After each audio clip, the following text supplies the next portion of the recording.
अगर ऋषभ पंत वापस नहीं आते हैं तो क्या इंडिया को कंकशन सब्स्टिट्यूट मिलेगा? क्या ध्रुव जुरेल ऋषभ पंत की जगह बैटिंग कर सकते हैं?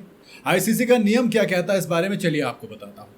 भाई, मैनचेस्टर टेस्ट के पहले दिन इंडियन क्रिकेट टीम के star player wicket keeper batter Rishabh Pant के तौर पर इंडिया को एक बड़ा झटका लगा। बड़ा झटका इसलिए क्योंकि ऋषभ पंत फॉर्म में थे लेकिन वो इंजर्ड होकर बाहर चले गए।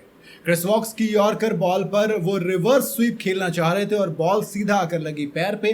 चोट इतनी गहरी थी कि दोस्त खड़ा तक नहीं हुआ जा रहा था। खेलना तो बहुत दूर की बात है, वो एक गोल्फ कार्ट पर बैठकर बाहर गए और बाहर जाते वक्त भी जो पैर से खून टपकता दिखा। उसके बाद हॉस्पिटल गए तो सवाल उठा कि अगर ऋषभ पंत नहीं आते तो क्या कंकशन सब्स्टिट्यूट मिलेगा? भाई, पंत की चोट ने क्रिकेट के रूल्स के अंदर कंकशन सब्स्टिट्यूट की चर्चा फिर से निकाल दी है। दरअसल क्रिकेट के नियम के मुताबिक कंकशन सब्स्टिट्यूट तब लागू होता है जब किसी खिलाड़ी के सर पर चोट लगी हो और वो खेल को कंटिन्यू नहीं रख सकता। जैसे स्टीव स्मिथ के साथ हुआ था, मार्नस लाबुशेन पहले कंकशन सब्स्टिट्यूट लगे थे, है ना। जब सिर पर चोट लगती है तो ऐसे में एक सिमिलर प्लेयर मिल जाता है, जैसे बैटर की जगह बैटर, बॉलर की जगह बॉलर, ऑलराउंडर की जगह ऑलराउंडर।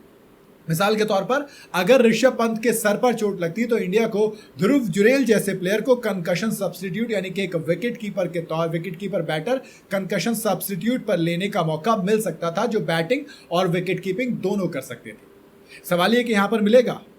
देखो दोस्त, पंत के पैर में चोट लगी है, सर पर नहीं। ऐसे में ये जो कंकशन सब्स्टिट्यूट के नियम है ये इंडिया की इस चोट पर लागू नहीं होते, यानी कि इंडिया को कंकशन सब्स्टिट्यूट नहीं मिलेगा। हाँ, इतना है कि टीम इंडिया को एक सब्स्टिट्यूट फील्डर मिल सकता है जो सिर्फ फील्डिंग या हद से हद विकेट कीपिंग कर सकता है।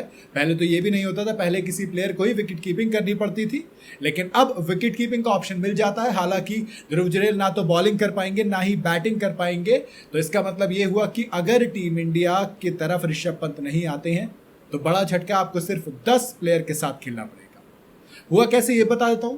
मैच का 38वां ओवर था पारी का। ऋषभ पंत बैटिंग पर थे और क्रिस वॉक्स बॉलिंग पर। उन्होंने बॉल डाली सीधा यॉर्कर, ऋषभ पंत गए रिवर्स स्वीप खेलने के चक्कर में बॉल सीधा आकर जूते पे लगी और जब दर्द में दिखे तो जूता उतारा गया। फिजियो फौरन मैदान पर आए, जूता उतार कर देखा तो खून निकला पड़ा था और कंटिन्यू बैटिंग करने की तो छोड़िए, ग्राउंड से बाहर ले जाने तक की हिम्मत नहीं थी। ऋषभ पंत को कंधे पे सहारा लेकर तब जाकर एक गोल्फ कार्ट पर रखा गया, फिर वहां से लेके गए उनको पहले मैदान से बाहर, फिर एम्बुलेंस में डालकर लेके गए हैं हॉस्पिटल। और अब बीसीसीआई कुछ अपडेट देगा कि ऋषभ पंत की हालत कैसी है, वो बैटिंग कर पाएंगे या नहीं कर पाएंगे। अगर नहीं कर पाते हैं तो इस मैच के लिए दोस्त बहुत बड़ा झटका होगा। हम ऑलरेडी सीरीज में 2-1 से पीछे हैं और ये वाली सीरीज मैच के अंदर अगर हारते हैं, क्योंकि ऋषभ पंत एक इनफॉर्म बैटर है और ऊपर से एक वाइस कैप्टन है, विकेट के पीछे काफ़ी ज़्यादा इंपॉर्टेंट है वो टीम इंडिया के जोश को बढ़ाने के लिए भी और विकेट कीपर बैटर के तौर पर भी। अगर वो नहीं आते तो टीम इंडिया मुश्किल में फंस जाएगी, ऐसा मुझे लगता है। बाकी इसलिए आपसे कहूंगा कि दुआ करना कि वो जल्द से जल्द ठीक होकर मैच खेल सके।